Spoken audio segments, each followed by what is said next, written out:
میں جیڑی چیز بھی منگی مینوں سونے عطا کیتی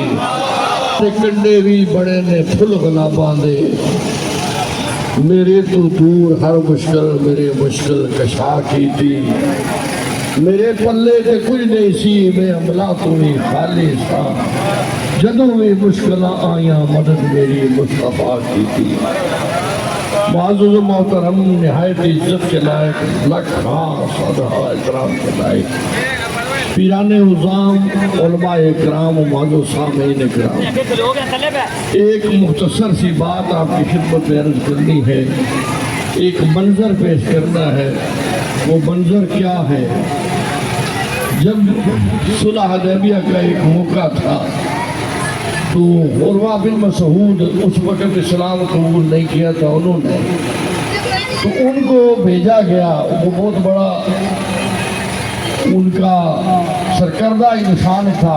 بڑا چودھری تھا مکے کا اس کو بھیجا گیا کہ مسلمانوں کے حالات معلوم کر کے آئے جب وہ گیا اس نے دیکھا تو دیکھ کر جب واپس آیا تو اس نے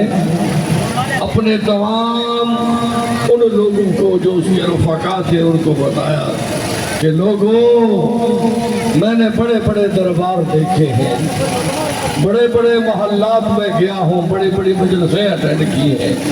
بڑے بڑے لوگ بڑے بڑے مصاحب بڑے بڑے بادشاہ دیکھے ہیں لیکن جو محمد کے غلاموں کا حال دیکھا ہے وہ میں نے کسی بادشاہ کے دربار کے درباری کا ان لوگوں نے پوچھا عروہ بن مسعود سے کہ بتا تو نے کیا دیکھا وہ فرمانے لگے کہ میں نے کیا دیکھا حضور علیہ السلام جب اپنا لحاف دان پھینکتے ہیں تو صحابہ اپنے ہاتھ جب ہاتھوں پہ لے لیتے ہیں تو اپنے ہاتھوں پہ ملتے ہیں پھر اپنے ہاتھوں پہ مل کر اپنے چہروں پہ ملتے ہیں اپنے جسموں پہ ملتے ہیں تبرک حاصل کرتے ہیں جب حضور علیہ السلام ہاتھ دھوتے ہیں وضو کرتے ہیں تو ان کے وضو کا پانی وہ تمام صحابہ رسول ہاتھوں پہ لیتے ہیں اور اپنے چہروں پہ ملتے ہیں